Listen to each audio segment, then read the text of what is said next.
Tangents with Toby, Halloween edition. Good morning, everyone. Afternoon, evening, wherever you are. Thank you for tuning in to this wonderful podcast. I thought I'd come along and do a show for you. Since today is Halloween, I thought I'd give you, one, two, maybe three stories on Halloween. Very, very exciting Halloween. Okay. When I was younger, society, the weather, really sucked and did not play well with children. And also, with the technology back in the 80s, early mid-80s, things weren't as good as they are today. And you're thinking to yourself, what is this guy talking about? Just hear me out.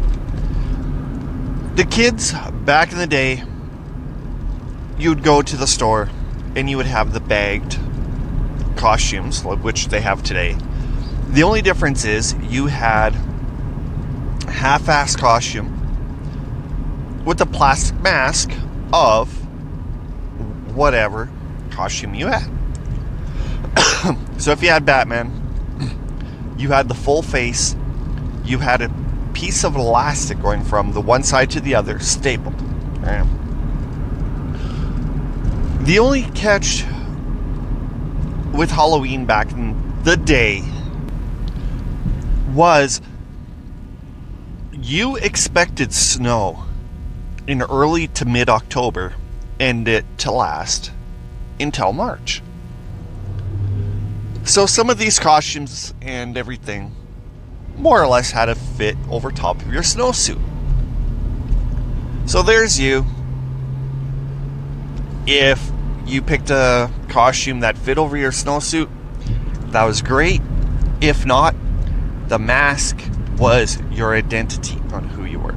If you were Superman, you had the face of Superman strapped to your face with a little elastic.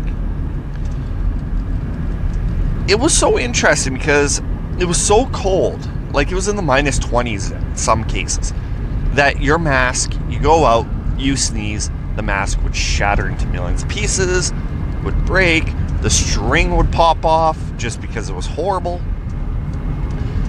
It was a child's nightmare to go trick-or-treating in the 80s.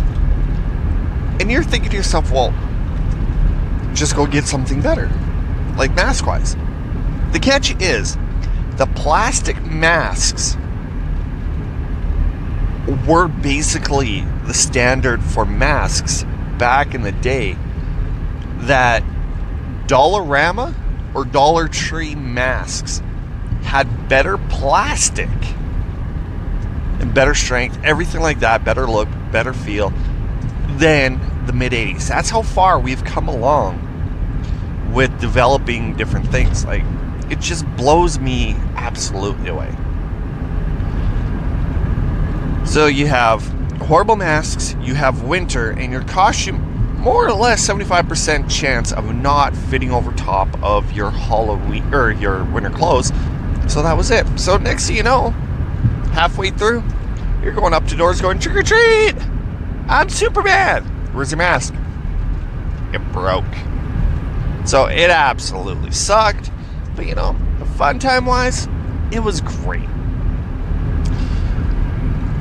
Fast forward a few years, down in Hague School. I don't remember, was it grade 5 or grade 6? It was 5 or 6. I wanted to be the executioner. So my mom went out, she got the scythe, and she goes, we're going to make your own costume.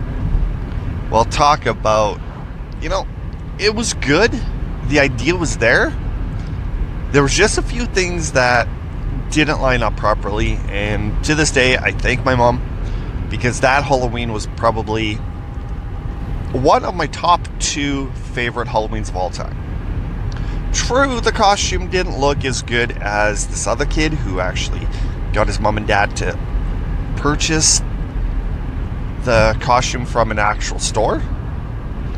But let me tell you, later that night, I went out with one of my buddies from class, and we thought we'd hit up the rich part of town. Well, of course, you got it. Big chocolate bars, a lot of presents, gifts. It's just no doubt about that. You gotta do it. So we did that, and we were making, half decent time going around, getting our gifts, and no, not our gifts, our chocolate. Then we hit our buddy Terry's house, went up to the door, knocked, and Terry's mom, "Oh, okay. You're you. Okay, we get that you're you. You are you. That's pretty cool." Gives us candies, and we're like, "Have yourself a good day." We're starting to walk off, and my buddy's pillowcase broke. Candy went everywhere, and I just started laughing because it wasn't like a little string that came out.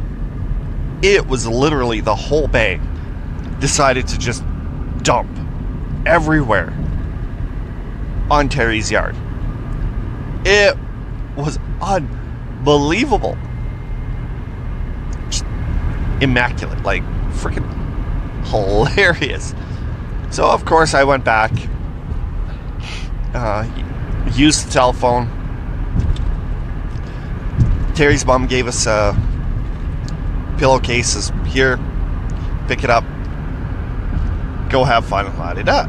So I helped my buddy put everything into the pillowcase. We went and we started laughing. Told buddy's mom's just shaking her head, laughing, goes, "At least that never happened over top of this drain opening, or else your candy would have been gone forever." And it's like, yeah, she's right. Looking back at the picture, even that my mom took of both of us standing there, the part that really cracks me up about that night isn't the fact that the candy spilled all over Terry's lawn, but when she took a picture, my pillowcase with eyes cut out, yeah, that's what it was. But it is what it is. We made with what we got. It was crooked. So the picture, with how it was, it looked like I was freaking drunk. It was hilarious. Every time I see it, no matter when it is, if I go take a look at it now, I would laugh because it just had this funny, I don't know, there's just something about it that made it funny. Alright, let's go fast forward a few years here and there. As soon as I got to a certain age, it was basically, don't dress up for Halloween. Who really gives a rat's ass? Early 2000s, I did dress up like Michael Myers. That was it. Otherwise, in 2006, I think it was, 2006, it was 2007, I think. Or was it 2008? 7 or 8? I think it was 8. I dressed up like a full-blown goth. I had the black hair that I dyed. I had the white makeup. I had black lipstick. I had fingernails painted. I had Doc Martens, big baggy pants with chains on them. Like, I spent at least $300 all said and done for my costume. Everybody loved it. And sad thing was, I was the only freaking one there who was dressed up. I stood out like an absolute sore thumb. But, that's absolutely fine. Then between 10 to 11 at night, I was, doing my shift, and you had drunk people across the road at the local bar. One guy came over, looks at me, drunk as hell, falling over. Then he goes, "Oh, damn, Halloween. It's time for you people to come out." And I'm looking, I'm like, "What?" Then he goes, "I should come around and kick your ass." And meanwhile, I'm looking at this guy trying to figure out what he's talking about. Then I realized he hated goths. Their buddies, they're like, no, man, don't. You don't know what he has in those pants. Like, and I'm, for once in my life, working at a gas station. Like, I did that for about 10 years, and that was the only time that I actually felt threatened. Thank God those guys were there. They got him out. That was fine. And it's like, never again. I'm never dressing up like for Halloween ever again. I know that was just like once in a million chance, but still, I took fun, tried making my job more interesting, making the environment more interesting. But instead, I almost got my ass kicked because somebody had an issue with somebody dressed up like a freaking goth. Like, it's people like that destroys other things. I could have just brushed it off, did whatever, and mosey on my way. I know, the best got towards me. Which technically it shouldn't, but it did. So, what are some of your Halloween experiences? Good, bad, funny, poor? Haha, ho ho. Well, email them to me, tell them. And if I get some, I will actually read them out and share with everybody their Halloween experience. Well, make sure you email me at tangentswithtoby@gmail.com. Then follow me on all social media, TangentsToby, and we can go from there. But in the meantime, you guys, thanks for tuning in, and happy Halloween.